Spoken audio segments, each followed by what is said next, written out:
Les montagnes oubliées. Chapitre 8. La vérité, cette beauté qu'est la sincérité.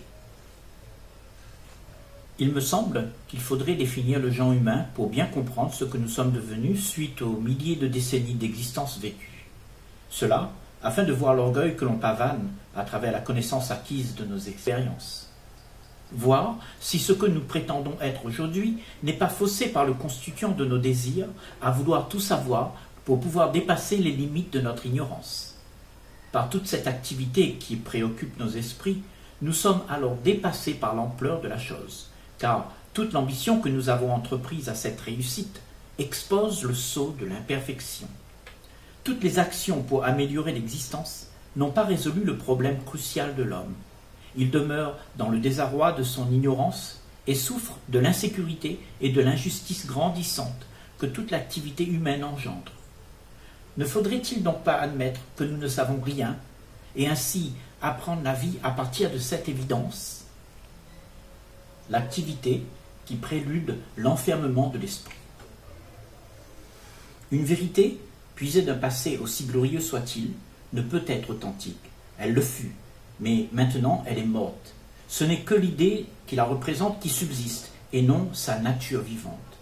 Si bien que ruminer le passé, afin d'y puiser les conclusions acquises d'une vie déjà vécue, pour les transférer à celle qui est à vivre, n'est que vaine activité. Quand l'illusion de ce que l'on désire est débusquée, se perçoit la réalité dans une perception qui surgit de l'autre. Et c'est cela qui propulse l'esprit conditionné et matérialisé vers le vide du néant où la liberté est sans limite et où est abandonné le raisonnement pour laisser place à l'intelligence et à l'amour immuable. Si bien qu'un esprit qui est accaparé à remémorer le passé et à projeter son espoir a en lui les éléments qui perturbent le flot de cette sincérité qui s'exprime uniquement que par le présent, et c'est un événement qui se passe en soi. Ce qui est retenu d'elle n'est que l'empreinte laissée par sa beauté. Elle ne peut être capturée pour être exposée à ceux qui désirent se l'approprier, car ceux-là s'en iront avec l'explication de ce qui est retenu. Ils la transposeront en concept idéal, mais la réelle nature de cette énergie n'est plus là. Cependant, celui qui a la curiosité de la rencontrer est constamment au défi. Il doit être aux aguets, car il s'agit d'un phénomène vivant qui ne cesse de surprendre et d'émerveiller. Ainsi, celui qui veut rester dans son flot ne peut pas se permettre d'être accaparé aux affaires du temps. Il doit abandonner les choses mortes à leur sort. Le passé vécu est maintenant mort. La vérité ne peut être que l'actualité qui se vit dans l'instant présent. Ce qui reste d'elle est la mémoire de la joie qui fut au moment du vécu. L'esprit qui demeure présent avec ce qui se passe ne stagne jamais dans les habitudes. Établir une zone de confort sera pour lui de rompre le lien qu'il a noué avec cette pureté vivante. Car elle, qui enchante par sa nature cristalline de beauté, n'attend pas que l'esprit soit libre. C'est à lui de l'être, et pour cela, le centre d'intérêt doit faire l'objet d'un renoncement. Celui qui s'intéresse à la vérité, c'est-à-dire la pureté de qui il est, doit se débarrasser de tout ce qui est raconté sur elle. Il va devoir s'investir d'une terrible sincérité, capable d'affranchir ses peurs, car étant face à cet étrange univers, il faut se vider de toute croyance, préjugés et opinions afin de pouvoir l'accueillir. Celui qui garde l'activité de ses pensées est en peur d'être libre. Il s'attache à elle pour ne pas être face à quelque chose qu'il ne connaît pas et qui l'angoisse. Laissez les connaissances du passé où elles sont, notamment le concept idéal auquel on s'accroche afin de pacifier l'angoisse des jours à venir. Abandonner ce qui fut vécu afin d'être dans l'instant présent avec la vie qui existe, sans la polluer par les idées de comment elle devrait être. C'est-à-dire être seul, sans aucune croyance qui divise l'esprit, en imaginant ce qui est désirable de vivre. Cela afin d'être entièrement dédié aux faits qui existent. Être soi, c'est être authentique, présent dans la réalité de ce qui existe, sans se donner la possibilité de fuir l'immense liberté qui se dévoile à soi. Autrement, cette possibilité que l'on a d'étendre sa perception sera limitée par l'assise dans le confort que la pensée projettera. Et d'autant plus, il y a le fait que cet espoir à poursuivre n'existe pas. C'est une histoire que l'on s'invente, sans fondement réel, une pure tromperie de la pensée. Quand cesse l'activité dans laquelle l'esprit est enrôlé, il y a quelque chose d'inimaginable qui se profile à la perception, incorruptible et vierge des pensées que le centre d'intérêt exploite.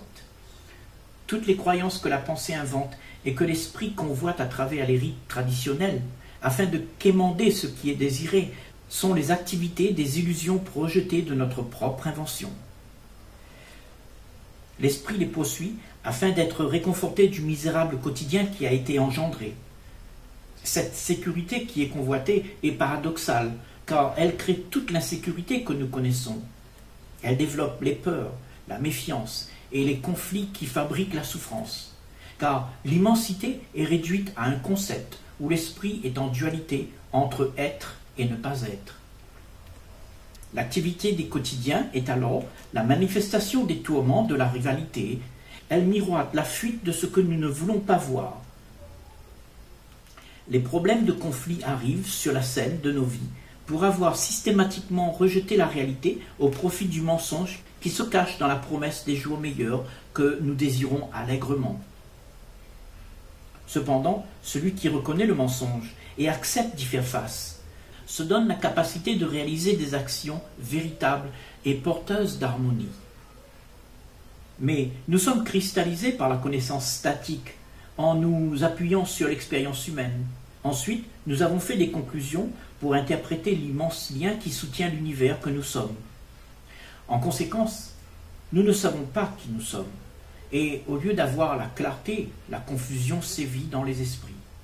Ce qui fait que nous répétons à travers nos actes le résidu de ce que nos conclusions ont mis en place. La perception que l'on a envers soi-même est une chose qui attise la remise en cause, mais que nous ne voulons pas faire, car la zone de confort installée serait dérangée.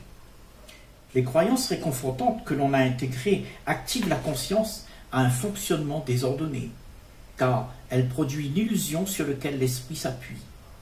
Et bien entendu, ce flux de pensée ne peut pas être l'essence d'une pureté fraîche. Il appartiendra toujours à ce qui est vieux, toujours limité à ce qui fut.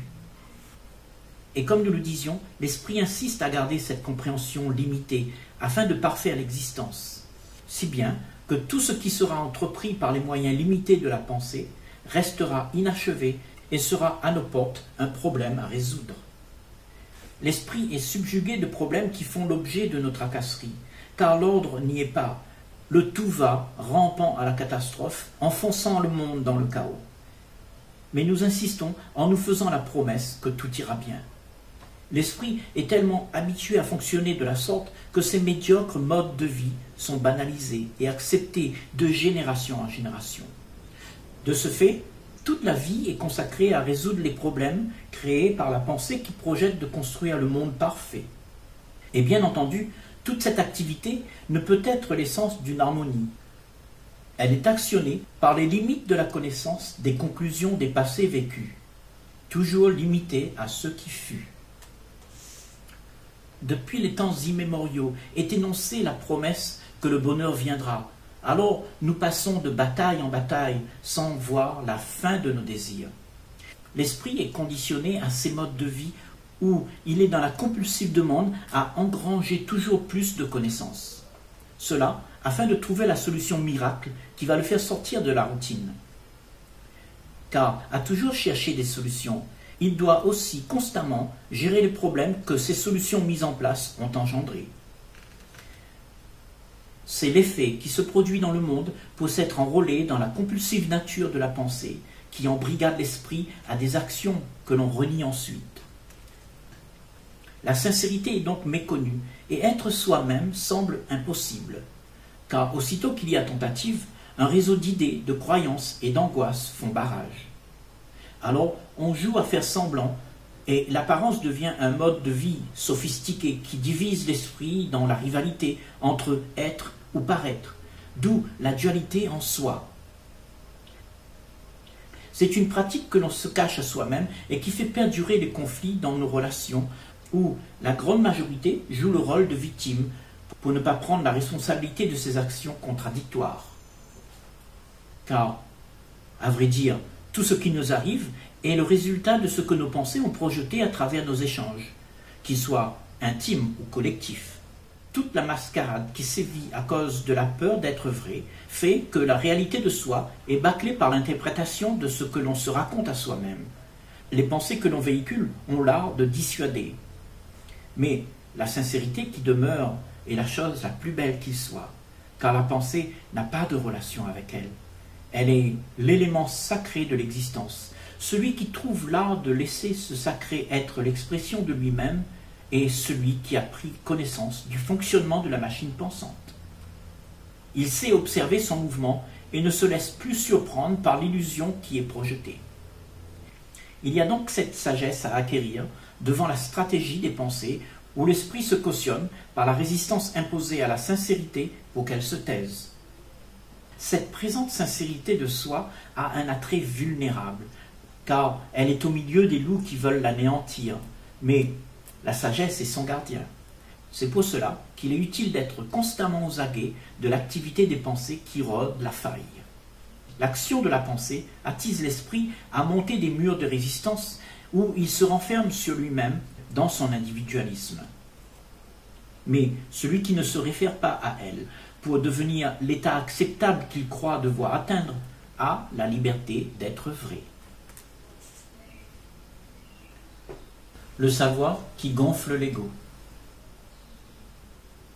Cependant, pour la majorité, les faits courants des quotidiens sont que l'esprit reste avec la stratégie d'utiliser ses acquis pour prospérer dans sa zone de confort, afin de protéger ses privilèges contre tout aléa. Celui qui sait observer l'activité des pensées et le monde qui en résulte n'est pas dupe.